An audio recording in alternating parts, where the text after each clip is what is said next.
are you ready to talk to Jacob in Tennessee? Yeah, let's give it another go. Yeah, for sure. Jacob, tell us what's on your mind today.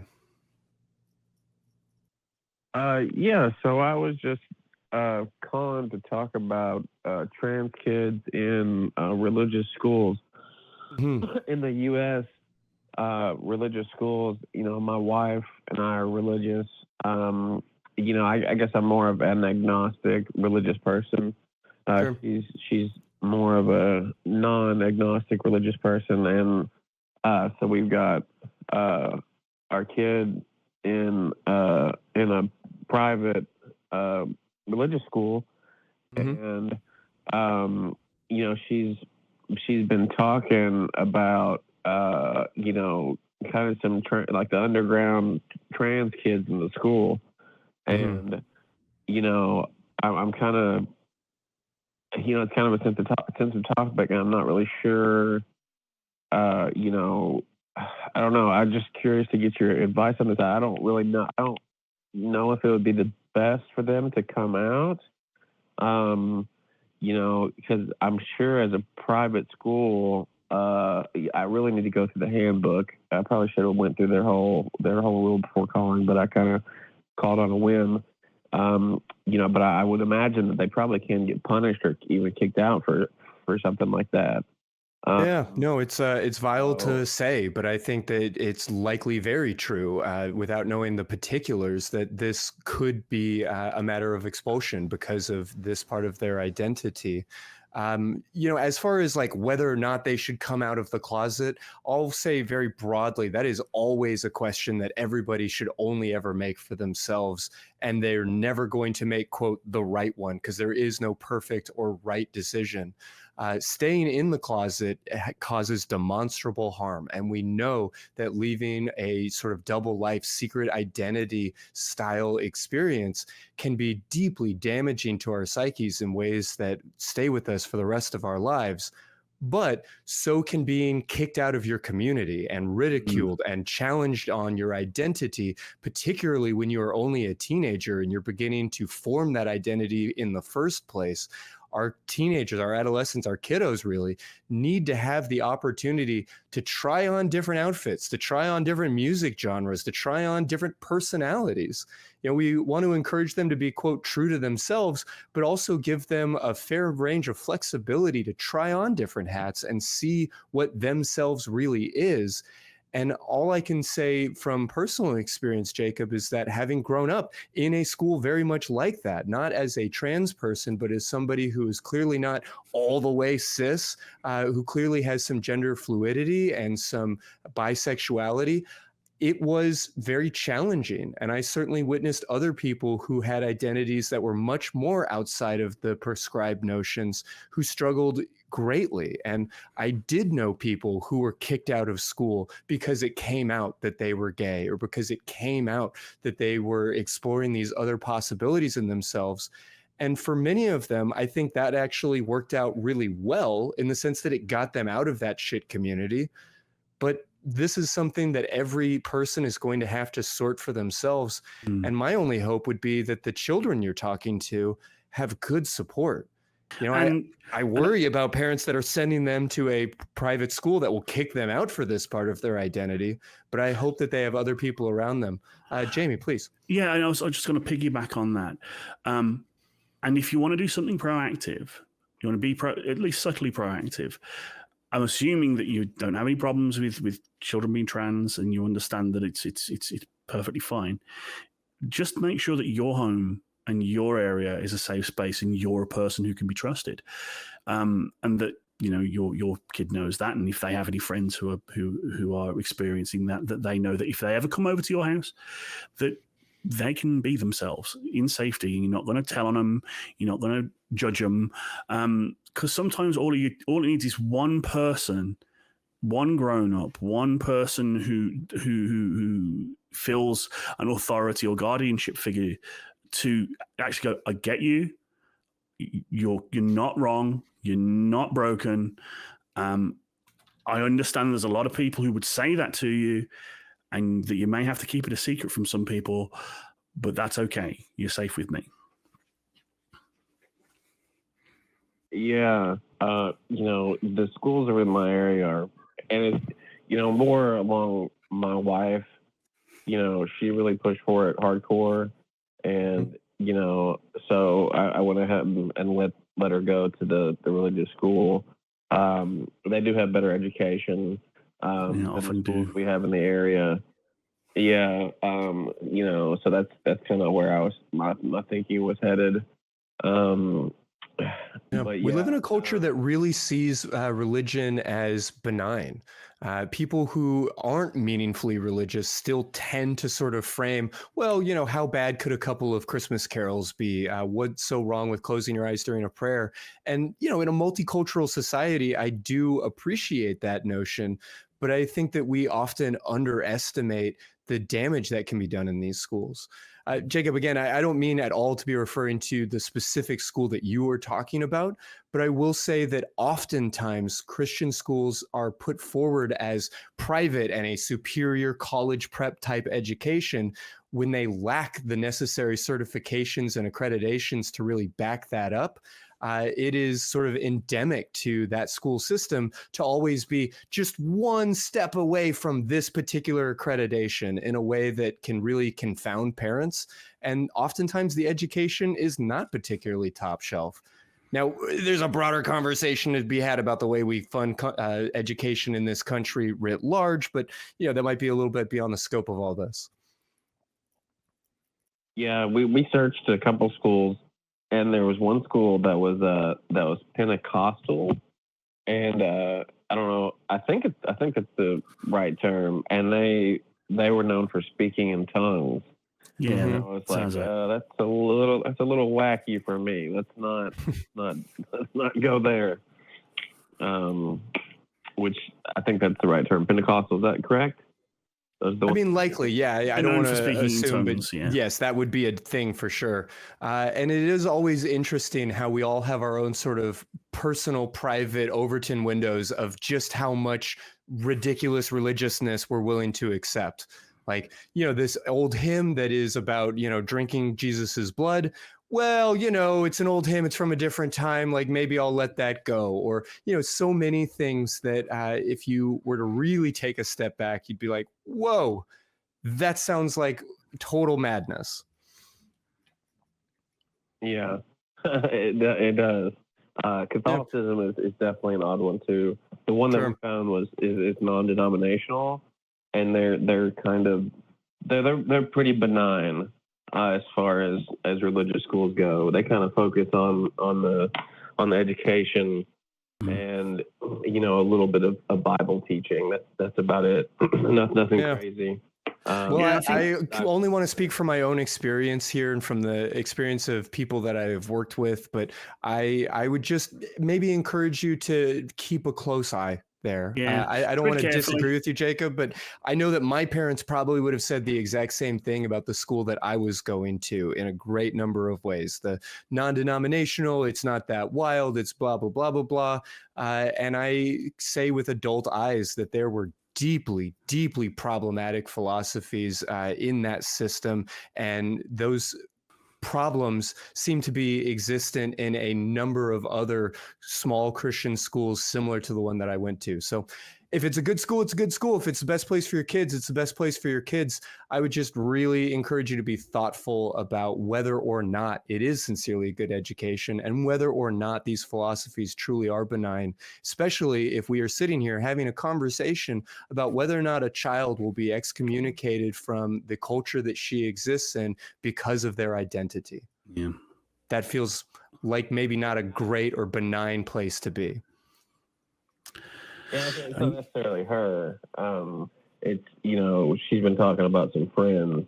Yeah. Right. Yeah. That's what I'm referring to. Just to say, if I watched my friend at a young age be kicked out of our culture and society because of an immutable aspect of their identity that they were just in the exploratory phases of beginning to understand and may not even meaningfully connect to, that would probably send shockwaves through my psyche that would impact the way I see trans people, the way I see people outside of my religious community, the way I see my religious community.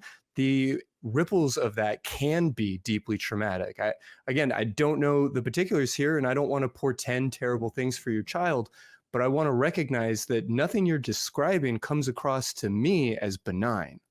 Yeah, I think lead by example. Ensure that whatever they're saying at school to you, your child, you make sure that she knows that these people are people. They're top. That their lives are valid, and that they shouldn't face the persecution that they may stare down. And just to reiterate, if you can be a haven, an oasis of some kind, or at least make it known that they can be themselves around you and be a source of trust, that can go a long way to helping these kids be safer.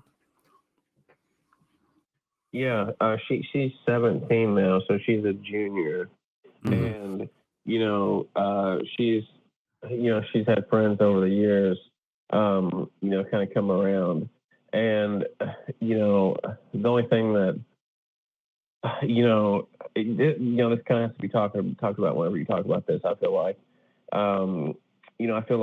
rebellion is kind of an inherent part of being a kid, right? That's kids rebel. That's just, I believe, Sure. Inherently true. And not all kids, but a population of kids, you're gonna have some kids rebel. And she's had two friends who have have became trans for a certain period of time, and now they've kind of went back to being cis, and as a father, and just this is a huge topic in our society right now. It's exploded over the past 5 to 10 years. I mean, think about don't ask, don't tell. That was what, 10 years ago? I mean, you couldn't even be gay in the military. So this topic in general has exploded. And, the only thing that, calling to talk about this, I have to talk about my concerns about that, about everything around it, right? This is a good place to do that. And, the one thing, I could totally see one of her friends, rebelling a little bit like they did, going the trans route, and the parents, instead of being just a safe place for it, lean into it and take her to doctors and go the whole 9 yards and do that. So I hear you, and I wanted to let your narrative go for a little bit, but I have to jump in and really talk about this notion of a trans identity exploration as a form of rebellion. Yes, it is natural for teenagers to be exploring their identity. And like I pointed out, trying on new hats, trying on different things and seeing what fits.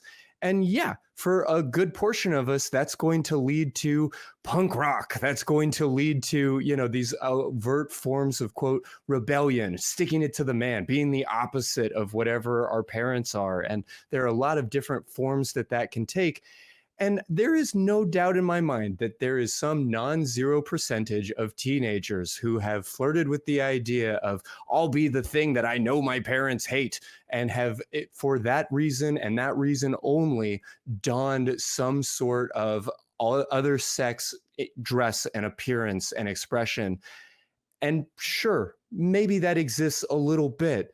But Jacob, this notion that kids are doing this to piss off their parents really marginalizes the incredible number of actual trans people that really do exist and that actually were teenagers trying to explore their identity. And if it's a contradiction, cis people who don't know for sure that they are cis. And if you've never asked the question, if you've never been willing to explore your identity or try a different genre of music or try a different type of food, how do you know that you don't like it? How do you know that it doesn't fit you? Jacob, you're really acting as if the notion of being transgender is a choice that someone is making, and potentially for quote unquote the wrong reasons, out of spite. And I would just push back against all of that. We understand that trans identities exist, And then people's ability to understand, accept, access, or express those identities is really the only place where choice comes into it. Yeah, and it's a contradiction in terms. Let me just say this, Jacob.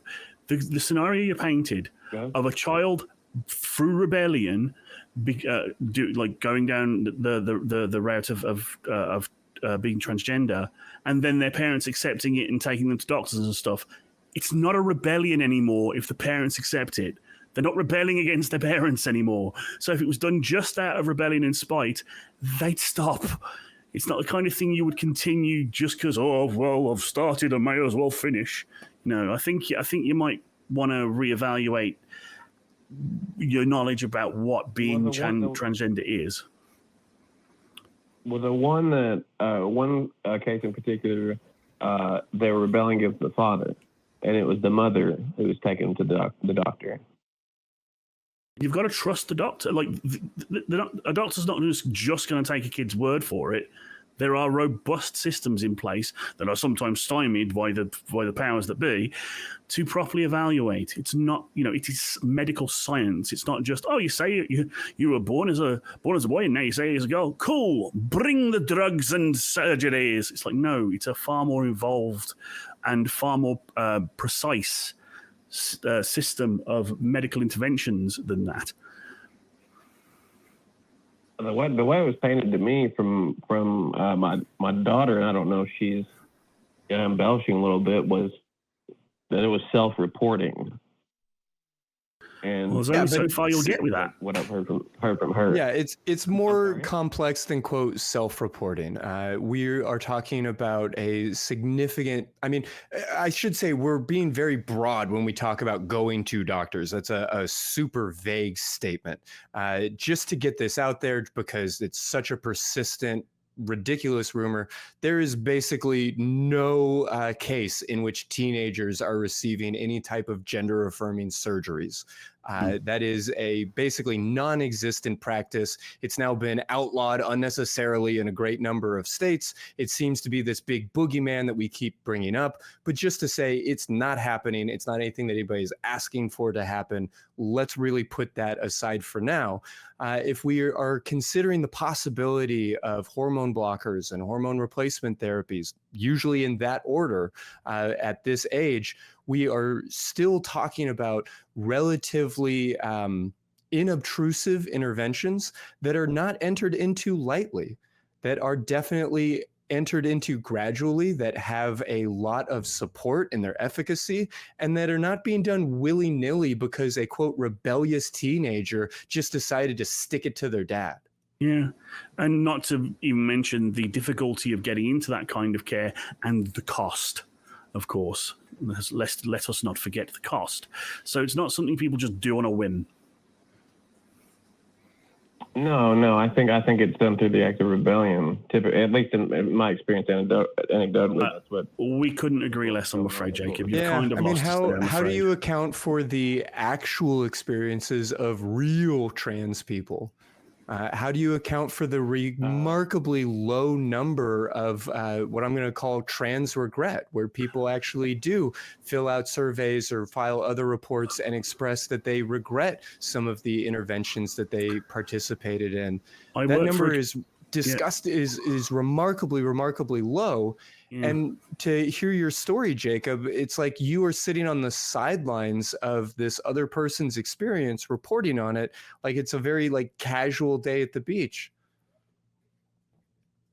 Well, no, this is something I've been following for years, and I've tried to understand it and talk to a lot of people.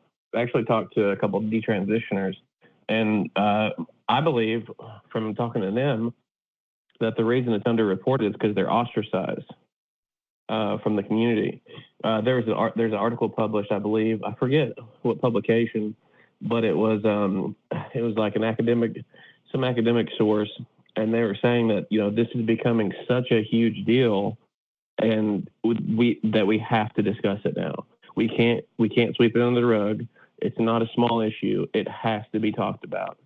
I wish I could. I wish I didn't realize that I'd get here in this conversation. Or No, that's fair, and I don't want to be dismissive, but I do have to say that regardless of some unnamed academic source, I want to say very plainly that the dearth of literature would overwhelmingly say that detransition is valid and incredibly rare. Nevertheless, it is still true that we have to provide a way forward for actual trans people, and a religious school system that would push somebody out because of a trans identity is going to be a meaningful deterrent to offering support to both actual quote unquote trans people and so-called rebellious teenagers who are just trying to stick it to dad. We need to have an opportunity for these children to explore their identity in a safe and comfortable environment, and potentially to receive the medical care that they sincerely need. Yeah, I am very much not on board with making legitimate, scientifically backed medical care unavailable to people because a very small number of them end up regretting it. If that was the case, we wouldn't treat anyone for cancer, because there's a lot of people out there who regret getting cancer treatment because of the side effects and problems that come with it, and it wasn't as effective as they'd hoped. Far more people regret that than people who go through gender affirming care of one form or another, and I can tell you that for a fact. And we don't go, oh, well, we're not going to give you chemo because, oh, you might regret it in the future. I mean, we go, no, here's the risks. Here's what may happen, but here's what we believe the benefits are. And I believe that gender-affirming care, be it social transition, hormones, or eventually surgery, should have the same auspices. It should be done as a neutral scientific endeavor with the best interests of the patient and only the patient in mind. Sure. That's a heck of an analogy, though. It fits. We don't withhold medical care that may have a risk of negative outcomes for certain patients if the overall benefits would outweigh them, and the puritanical hand-wringing around gender and gender care. It is a sore spot for me, because it's taking something that this is medicine. It's medicine. It is medical care, and treating it with a completely different ethical outlook than basically every other part of medicine entirely. And I just cannot get on board with that. Yeah, Jacob, I don't want to straw man you. Do you take umbrage with the notion that being transgender and unable to access gender affirming care is somehow less significant, less important than being having a cancer diagnosis and being unable to access cancer care? I think those are two completely different things. Why do you take umbrage with that? What makes them completely different? I mean, obviously it's a metaphor, so I get that they're not the same, but why is it not a fitting metaphor? Because one is potentially, we know, leads to death almost. Yes, lack of access to gender affirming care absolutely does lead to death in trans youth. That statistic is overwhelmingly powerful. What were you going to say about cancer? Well, basically that if untreated, in almost all cases, you'll die from it. I might be behind on the studies, but because my daughter was talking about this recently, I was looking at some, and my understanding is it's about half and half, that, you know, transitioning doesn't necessarily cause a reduction in suicide rates. That's demonstrably untrue. We're live on air, and I definitely don't want to be sitting here trying to Google a bunch of statistics that I don't have memorized. And so I want to be really mindful of our desire to have a well-evidenced conversation. And I just want to say that if you scratch the surface on that even a little bit, you'll see that the notion that 50% of all people are, quote, detransitioning is just total pseudoscience bunk. It's a popular propagandist myth, if I can go that far. No, that's not. You misunderstood me. That 50% that if you transition, that it's still a 50-50 shot. Like basically, it doesn't help you. Like if you transition, it doesn't help the suicide rate. Tell you what, Jacob. Also untrue. If you have these actual studies, send them to the email address tv@atheist-community.org, and we will get them. It will be forwarded on to Christy and I promise if we receive them, I will take a look at them. I give you my solemn promise that if you can find those studies and you send them to that email address, they will find their way to me and I will read them. The good ones we'll address on air. The less good ones, I at least always make sure to mention on my blog or in one of the ACA fan groups. So sincerely, we will respond to you directly. And if there's any way to have a public conversation where we can eat crow if need be, we will follow through on that. Yeah, and and the reason I want to talk about this is because, like I said, I got my daughter. She got these friends that are going through this. And two of them have decided they actually started hormone therapy and they discontinued it, and they're no longer pursuing being trans. And yeah, so that's the hat trying on process that I mentioned earlier. That is a important thing for people to be able to do, to have the opportunity to explore their identity, to explore their medical options under the care of a proper provider. Obviously, you're working in a system where there is a lot of social pressure against the notion of a trans identity. And so that is going to put its thumb on the scale in some ways.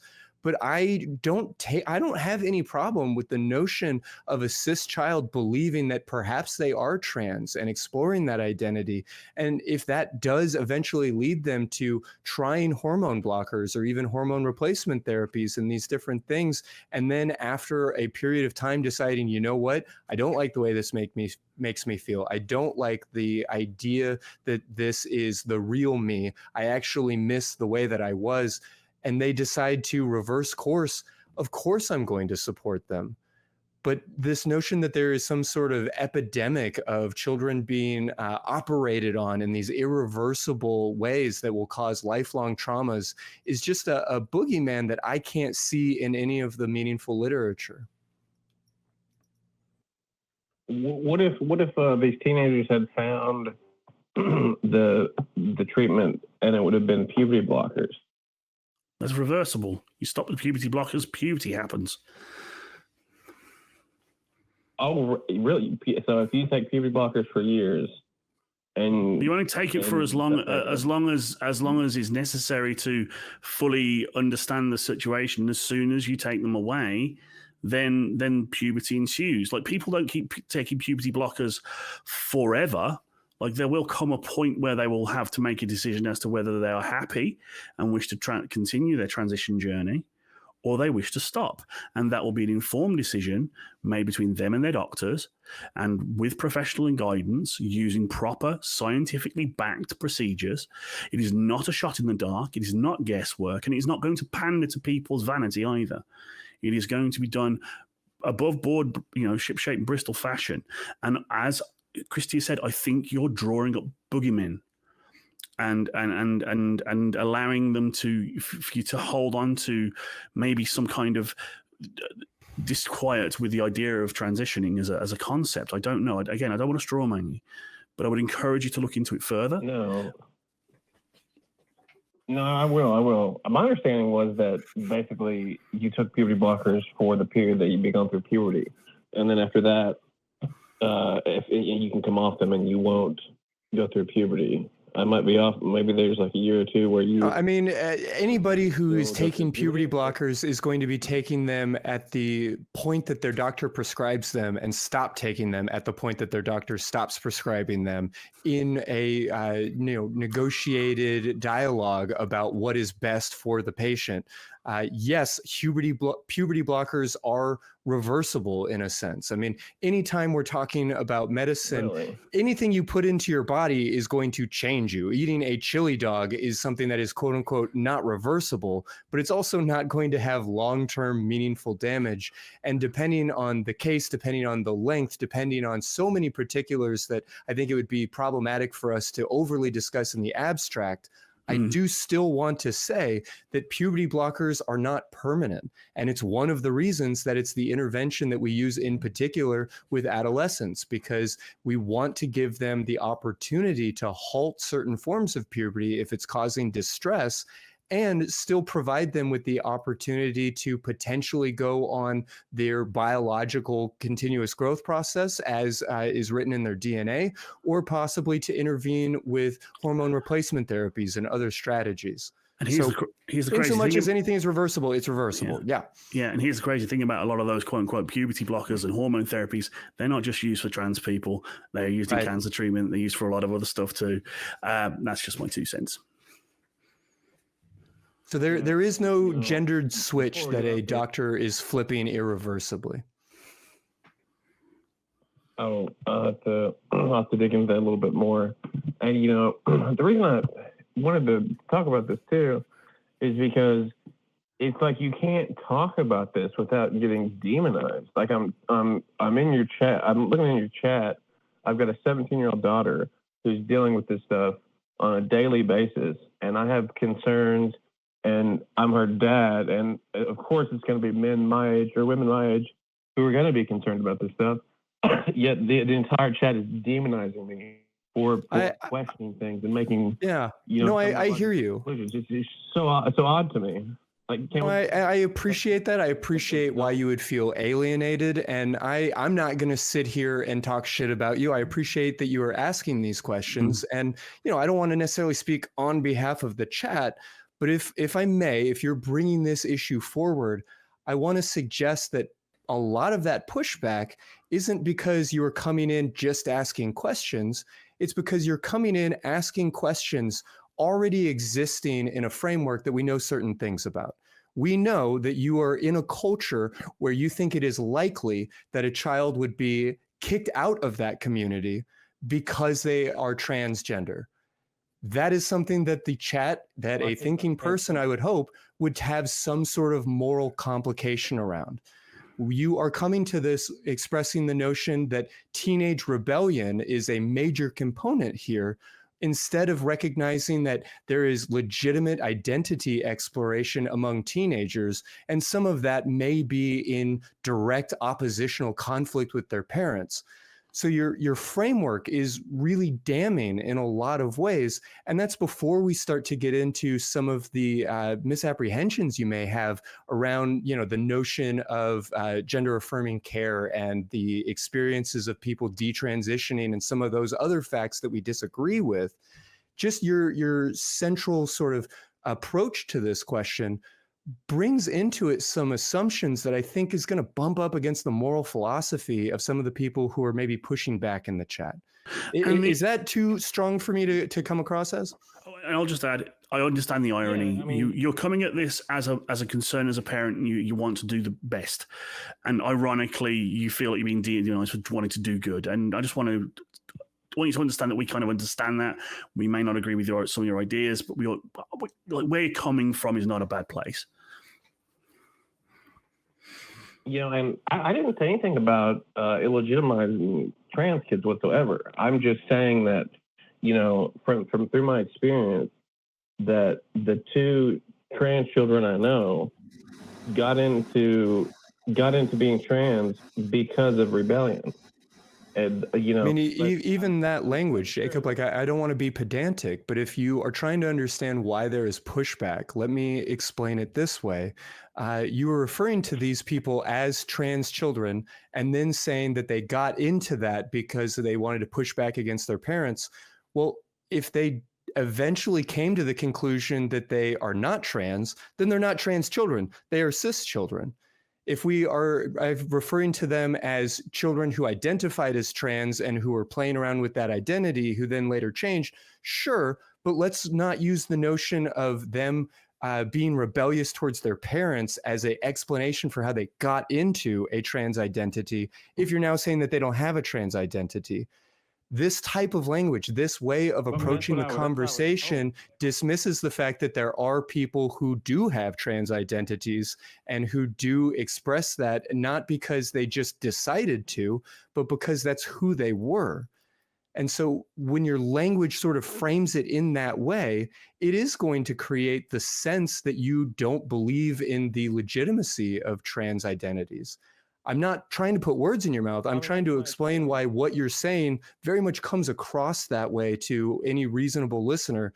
Jamie, am I wrong? Is that not a reasonable interpretation? It's how I'm feeling too. As I say, we want to talk about your ideas rather than the person. We don't want to ad hominem. But I'm completely on board with Christy. And I'm also keep on thinking, yes, these two kids were supported. Let's hope they were supported by their parents if they were going and starting that journey. But I'd like to think, why did they end that journey? Was it by their own volition, or did they feel pressured by their peers and their peers' parents and their teachers and the society at large? Like, you don't know why they stopped. You also don't really know why they started. You've heard secondhand why.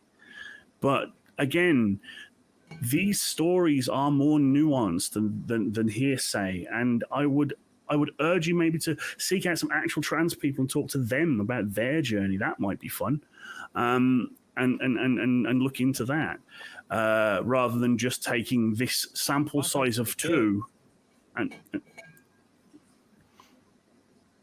sorry, go ahead. I mean, that's her personal friends. Sure. There's other trans people that I know that are adults, but maybe I should have started out with, I'm not delegitimizing, trans children in any way, but this is my experience, and proceeded from there. But that's where I should have started. And maybe I am catastrophizing a little bit.